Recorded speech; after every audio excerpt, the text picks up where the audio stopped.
ಗ್ರಾಮೀಣ ಭಾಗದಲ್ಲಿ ಆಯ್ತು ಎಲ್ಲ ಕೂಡ ಮಹಿಳೆಯರು ಇವತ್ತು ಗ್ಯಾರಂಟಿ ಮೂಲಕ ಇವತ್ತಿನ ಗೃಹಲಕ್ಷ್ಮಿ ಮೂಲಕ 2,000 ರೂಪಾಯಿ ಬರ್ತಾ ಇದೆ. ನಮ್ಮ ಲೋಕಸಭಾ ಕ್ಷೇತ್ರದ ಎಲ್ಲ ಮುಖಂಡರಿಗೂ ಸಹ ನಮ್ಮ ಜೊತೆಯಲ್ಲಿ ಇವತ್ತು ಕೈ ಜೋಡಿಸಿ ಚುನಾವಣೆಯನ್ನು ಮಾಡ್ತಿದ್ದಾರೆ. ಇವತ್ತು ಅಚ್ಚುಕಟ್ಟಾಗಿ ಇವತ್ತು ಜನರಿಗೆ ತಲುಪಿಸ್ತಕ್ಕಂಥ ಕೆಲಸವನ್ನ ಇವತ್ತು ರಾಜ್ಯದ ಜನ ಎಲ್ಲ ಮೆಚ್ತಾ ಇದ್ದಾರೆ. ರಾಜ್ಯ ಎಲ್ಲ ದೇಶದಲ್ಲಿ ಇವತ್ತು ಮೆಚ್ಚುಗೆಯನ್ನು ವ್ಯಕ್ತಪಡಿಸ್ತಾ ಇದ್ದಾರೆ. 10 ವರ್ಷಗಳ ಕಾಲ ಈ ದೇಶದಲ್ಲಿ ಬದಲಾವಣೆಯನ್ನು ಜನ ಬಯಸೋದು ಸಹಜ. ನಾವು ಕೊಪ್ಪಳದಲ್ಲಿದ್ದೀವಿ. ಕೊಪ್ಪಳದಲ್ಲಿ ಕಾಂಗ್ರೆಸ್ ಅಭ್ಯರ್ಥಿ ರಾಜಶೇಖರ್ ಹಿಟ್ನಾಳ್ ಅವ್ರ ಜೊತೆ ಇದ್ದೀವಿ. ನಾವು ಅವ್ರ ಕಾರ್ಯಕರ್ತರನ್ನೆಲ್ಲ ಜೊತೆ ಇರೋರನ್ನ ಬೆಂಬಲಿಗರನ್ನ ಸ್ವಲ್ಪ ದೂರ ಹೋಗಿ ಒಬ್ಬರನ್ನೇ ಮಾತಾಡ್ಸ್ತೀವಿ ಅಂದ್ರಿ, ಆದರೆ ಅವ್ರು ಬಿಡ್ತಾ ಇಲ್ಲ. ಯಾಕೆಂದ್ರೆ ಕಾರ್ಯಕರ್ತರು ಅವ್ರು ಬಿಡೋ ಚಾನ್ಸೇ ಇಲ್ಲ. ನಾನು ನೋಡಿದಾಗೆ ತುಂಬ ದೊಡ್ಡ ಬೆಂಬಲ ಸಿಗ್ತಾ ಇದೆ ಸರ್. ಈ ಬಾರಿ ಅಂತೂ ತುಂಬ ಬೆಂಬಲ ಇದೆ ಕಾರ್ಯಕರ್ತರದ್ದು. ಏನು ಹೇಳ್ತೀರಾ ಸರ್? ಈ ಬಾರಿ ಕಾಂಗ್ರೆಸ್ ಪಕ್ಷದ ಯೋಜನೆಗಳನ್ನು, ಕಾಂಗ್ರೆಸ್ ಪಕ್ಷದ ಅಭಿವೃದ್ಧಿಯನ್ನು ಇವತ್ತು ಭಾಳಷ್ಟು ಜನ ಬೆಂಬಲಿಸ್ತಿದ್ದಾರೆ. ಭಾಳ ಒಳ್ಳೆಯ ವಾತಾವರಣ ಇದೆ ಕೊಪ್ಪಳ ಲೋಕಸಭಾ ಕ್ಷೇತ್ರದಲ್ಲಿ. ಇವತ್ತು ಭಾಳಷ್ಟು ಸಂಖ್ಯೆಯಲ್ಲಿ ಕೂಡ ಕಾಂಗ್ರೆಸ್ ಸೇರಿ ಬೆಂಬಲವನ್ನು ಸೂಚಿಸ್ತಿದೆ. ಸರ್, ಇದು ಗ್ಯಾರಂಟಿಗಳು ಅಂತ ಬಂದಾಗ ಈ ಬಾರಿ ಹಳ್ಳಿಯಲ್ಲಿ ಮಹಿಳೆಯರು ತುಂಬ ಮಾತಾಡ್ತಾರೆ ಗ್ಯಾರಂಟಿ ಬಗ್ಗೆ. ತುಂಬ ಅದನ್ನು ನಂಬಿಕೊಂಡಿದ್ದಾರೆ. ಏನು ಅಂತ ಹೇಳಿದರೆ, ನಮ್ಗೆ ಗ್ಯಾರಂಟಿ ಕೊಟ್ಟಿದ್ರಿಂದ 2,000 ರೂಪಾಯಿ ಒಂದು ತಿಂಗಳಿಗೆ ಆಗುತ್ತೆ ಅಂತ ಮಹಿಳೆಯರು ಭಾಳ ಹೇಳ್ತಾರೆ ಹಳ್ಳಿ ಕಡೆ. ಸೊ ಇದು ತುಂಬ ದೊಡ್ಡ ಶಕ್ತಿನಾ ಅಂತ ನಿಮಗೆ? ಇವತ್ತು ಭಾಳಷ್ಟು ಗ್ರಾಮೀಣ ಭಾಗದಲ್ಲಿ ಆಯ್ತು ಎಲ್ಲ ಕೂಡ ಮಹಿಳೆಯರು ಇವತ್ತು ಗ್ಯಾರಂಟಿ ಮೂಲಕ ಇವತ್ತಿನ ಗೃಹಲಕ್ಷ್ಮಿ ಮೂಲಕ 2,000 ರೂಪಾಯಿ ಬರ್ತಾ ಇದೆ. ಅದು ಭಾಳಷ್ಟು ಅನುಕೂಲ ಆಗಿದೆ ಅನ್ನೋದನ್ನ ಎಲ್ಲ ಮಹಿಳೆಯರು ಕೂಡ ಇವತ್ತು ಭಾಳ ಖುಷಿಯಿಂದ ಹೇಳ್ತಾ ಇದ್ದಾರೆ. ಕಾಂಗ್ರೆಸ್ಸಿಗೆ ಆಶೀರ್ವಾದ ಮಾಡ್ತೀವಿ ಅನ್ನೋ ಮಾತನ್ನು ಕೂಡ ಇವತ್ತು ಹೇಳ್ತಾ ಇದ್ದಾರೆ ಎಲ್ಲರೂ ಕೂಡ. ಸರಿ, ಈ ಭಾಗ ಅಂತ ಬಂದರೆ, ಕೊಪ್ಪಳ ಅಂತ ಬಂದರೆ, ಕಳೆದ ಬಾರಿ ನೀವು ತುಂಬ ಕಡಿಮೆ ಅಂತರದಲ್ಲಿ ಸೋತಿದ್ದು, 30,000 ಅಂತರದಲ್ಲಿ ಸೋತಿದ್ದು. ಸೊ ಈ ಭಾಗದಲ್ಲಿ ಈ ಬಾರಿ ಅಂತೂ ನಿಮಗೆ ದೊಡ್ಡ ಶಕ್ತಿ ಬಂದಿದೆ. BJPಯಿಂದ ಸಂಗಣ್ಣ ಕರಡಿ ಅವ್ರು ಬಂದಿದ್ದಾರೆ. ಸೊ ಇದು ಎಷ್ಟು ಶಕ್ತಿ ಕೊಟ್ಟಿದೆ? ಹಾಗೆಯೇ ಈ ಬಾರಿ ಜನರ ಭೇಟಿ ಆದಾಗ ಜನ ಏನು ಹೇಳ್ತಾ ಇದ್ದಾರೆ? ಇವತ್ತು ಸಂಸಾರ ಅಂತ ಸಂಗಣ್ಣ ಕರಡಿ ಸಾಹೇಬ್ರವರು ಅವರು ಕೂಡ ಪಕ್ಷವನ್ನು ಹೊರತಾಗಿ ಕೂಡ ಅವ್ರದ್ದೇ ಆದಂಥ ಒಂದು ಕೊಡುಗೆ ಇತ್ತು ಈ ಲೋಕಸಭಾ ಕ್ಷೇತ್ರಕ್ಕೆ. ಇವತ್ತು ಸುಮಾರು 4 ದಶಕಗಳ ಅವರು ಜನರ ಮಧ್ಯೆ ಇದ್ದು ಜನರ ಕಷ್ಟ ಸುಖಗಳು ಭಾಗಿಯಾಗಿ ಭಾಳಷ್ಟು ಸಂಖ್ಯೆ ಅಪಾರ ಬೆಂಬಲಿಗರು ಹೊಂದಿದಂಥವ್ರು ಅವರು ಇವತ್ತು ಕಾಂಗ್ರೆಸ್ಸಿಗೆ ಬಂದಿದ್ದಾರೆ. BJPಯ ಈ ದುರಾಡಳಿತದಿಂದ ಬೇಸತ್ತು ಕಾಂಗ್ರೆಸ್ ಪಕ್ಷಕ್ಕೆ ಬಂದಿರೋದ್ರಿಂದ ನಮಗೂ ಒಂದು ದೊಡ್ಡ ಶಕ್ತಿ ಬಂದಂತಾಗಿದೆ. ಸರ್, ಒಂದು ಜೋಡೆ ಎತ್ತಿದ್ದಂಗೆ ರಾಘವೇಂದ್ರ ಹಿಟ್ನಾಳ್, ರಾಜಶೇಖರ್ ಹಿಟ್ನಾಳ್ ಅಂದರೆ ನೀವಿಬ್ಬರು ಜೊತೆ ನಿಂತಿದ್ದೀರಾ ಅಂದರೆ ಒಂದು ದೊಡ್ಡ ಶಕ್ತಿ ನಿಂತಾಗೆ. ಸೊ ಯಾಕೆಂದರೆ ಹ್ಯಾಟ್ರಿಕ್ ಹೊಡೆದಿದ್ದಾರೆ ಅವರು ಕೂಡ.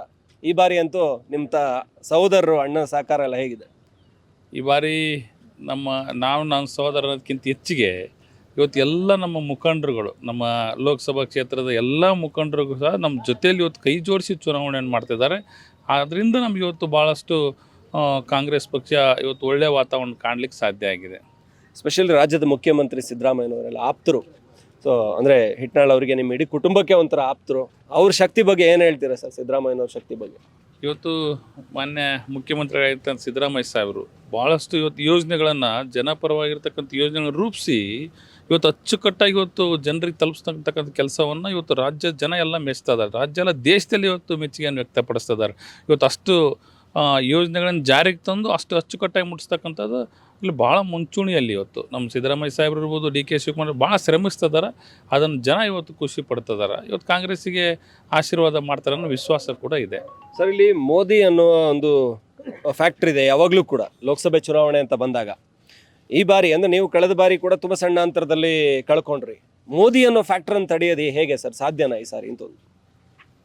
ಈಗ ಏನಾಗಿದೆ, 10 ವರ್ಷಗಳ ಕಾಲ ಈ ದೇಶದಲ್ಲಿ ಬದಲಾವಣೆಯನ್ನು ಜನ ಬಯಸೋದು ಸಹಜ. ಕಾಂಗ್ರೆಸ್ಸಿಂದ ಬದಲಾವಣೆ ಬಯಸಿ BJPಗೆ ಅಧಿಕಾರವನ್ನು ಕೊಟ್ಟರು. ಈ 2 ಅವಧಿಯಲ್ಲಿ BJPಯವರು ಎಲ್ಲ ಭರವಸೆಗಳನ್ನು ಜನ ನಂಬಿದ್ರು. ಆದರೆ 2 ಅವಧಿಯಲ್ಲಿ ಕೂಡ ಯಾವುದೋ ಒಂದು ಸಣ್ಣ ಭರವಸೆಯನ್ನು ಕೂಡ ಈಡೇರ್ಸೋಕ್ಕಾಗಲಿಲ್ಲ. ಸುಮ್ಮನೆ ಇವತ್ತು BJPಯವರು ಹೇಳ್ಕೊಂತಾರೆ ಮೋದಿಯಲ್ಲೇ. ಇವತ್ತು ಜನ ಕೂಡ ಅದನ್ನು ನಂಬೇಕಾದ್ರೆ ಏನಾರು ಕೊಟ್ಟಿರ್ಬೇಕಲ್ಲ, ಜನರಿಗೆ ಏನಾರು ಮಾಡಿದ್ರಲ್ಲ ಅಲ್ಲೇ ಇರೋದು. ಇಂಥ ಅಭಿವೃದ್ಧಿ ಮಾಡ್ಯಾರ ಅಂದ್ರೆ ಅಲ್ಲೇ ಇರುತ್ತೆ, ಇಂಥ ಕೆಲಸ ಮಾಡ್ಯಾರ ಅಂತ ಜನ ಅವ್ರ ಬಗ್ಗೆ ಒಳ್ಳೆಯ ಅಭಿಪ್ರಾಯ ವ್ಯಕ್ತಪಡಿಸ್ತಾರೆ. ಇವತ್ತು ಯಾವುದೂ ಒಂದು ಅಭಿವೃದ್ಧಿ ಆಗಿಲ್ಲ, ಒಂದು ಯೋಜನೆ ಆಗಿಲ್ಲ. ಇವತ್ತು ಕಾಂಗ್ರೆಸ್ ಎಲ್ಲ ಯೋಜನೆಗಳನ್ನ ಈಗ ನಡೆದಾರೆ, ಎಲ್ಲ 5 ಗ್ಯಾರಂಟಿಯನ್ನು ಕೊಡ್ತಾರೆ.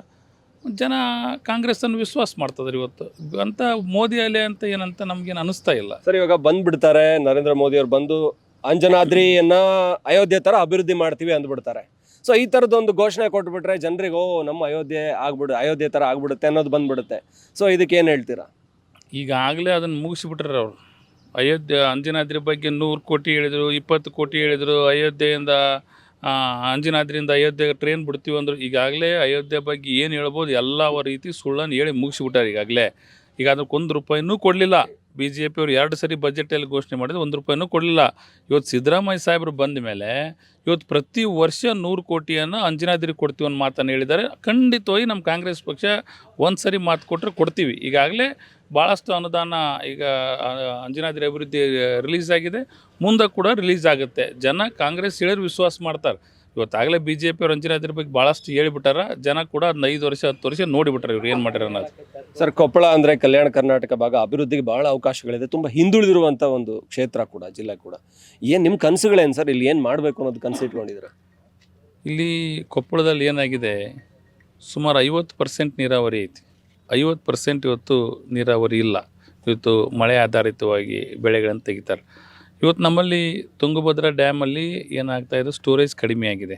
ಕೃಷ್ಣಾ ಬಿ ಸ್ಕೀಮ್ ಕೂಡ ಪ್ರಾಜೆಕ್ಟ್ ಕಂಪ್ಲೀಟ್ ಆಗಬೇಕಾಗಿದೆ. ಇಂಥ ನೀರಾವರಿ ಯೋಜನೆಗಳು ಬಂದರೆ ರೈತರು ಕೂಡ ಆರ್ಥಿಕವಾಗಿ ಬೆಳೀಲಿಕ್ಕೆ ಅವಕಾಶಗಳಾಗುತ್ತೆ. ಇವತ್ತು ಸ್ಟೋರೇಜ್ ಕಡಿಮೆ, ಬ್ಯಾಲೆನ್ಸಿಂಗ್ ರಿಸರ್ವೈರ್ ಮಾಡಿ 40 TMC ನೀರು ಸ್ಟೋರ್ ಮಾಡಿದರೆ 2ನೇ ಪೀಕಿಗೆ ಅನುಕೂಲ ಆಗುತ್ತೆ. Krishna B scheme project complete ಆದರೆ ಇನ್ನೂ 1 ಲಕ್ಷ ಎಕರೆ ನೀರಾವರಿ ಆಗುತ್ತೆ. ರೈಲ್ವೆ ಪ್ರಾಜೆಕ್ಟ್ಗಳು, ಈಗ ನ್ಯಾಷನಲ್ ಹೈವೇಗಳು ಬಂದರೆ ಇಂಡಸ್ಟ್ರಿ ಬೆಳಿತಾವೆ. ಈ ಥರ ಭಾಳಷ್ಟು ಯೋಜನೆಗಳು ಬಂದರೆ ತ್ವರಿತವಾಗಿ ಅಭಿವೃದ್ಧಿ ಆಗ್ತೈತೆ ಕ್ಷೇತ್ರ. ಓಕೆ ಸರ್, ಇಷ್ಟೊತ್ತು ನಮ್ಮ ಜೊತೆ ಮಾತಾಡಿದ್ದಕ್ಕೆ ಥ್ಯಾಂಕ್ ಯು. ನಿಮ್ಮ ಈ ಪ್ರಚಾರದ ಬ್ಯುಸಿ ನಡುವೆ ಕೂಡ ಸಮಯ ಕೊಟ್ಟಿದ್ದೀರಾ, ಥ್ಯಾಂಕ್ ಯು. Thank you. ಇದು ಕೊಪ್ಪಳದ ಕಾಂಗ್ರೆಸ್ ಅಭ್ಯರ್ಥಿ ರಾಜಶೇಖರ್ ಹಿಟ್ನಾಳ್ ಅವರು. ಯಾಕೆಂದರೆ ಅವರ ಮನೆಯಲ್ಲಿ ತುಂಬ ಬ್ಯುಸಿಯಾಗಿದ್ದರು. ಒಂದಷ್ಟು ಅವರ ಅಭಿಮಾನಿಗಳು, ಅವರ ಆಪ್ತರು, ಅವರು ಕಾರ್ಯಕರ್ತರು ಅವ್ರ ಹಿಂದೆನೇ ಜೊತೆಗೆ ಇರ್ತಾರೆ. ಅದರ ನಡುವೆ ಕೂಡ ನಮ್ಮ ಜೊತೆ ಮಾತಾಡಿದ್ರು. ಯಾಕೆಂದರೆ ಕಳೆದ ಬಾರಿ ತುಂಬ ಸಣ್ಣ ಅಂತರದಲ್ಲಿ ಸೋತಿದ್ರು. ಈ ಬಾರಿ ದೊಡ್ಡ ಶಕ್ತಿ ಜೊತೆ ಮುನ್ನುಗ್ತಾ ಇದ್ದಾರೆ, ಅವರ ಸಹೋದರರಿದ್ದಾರೆ.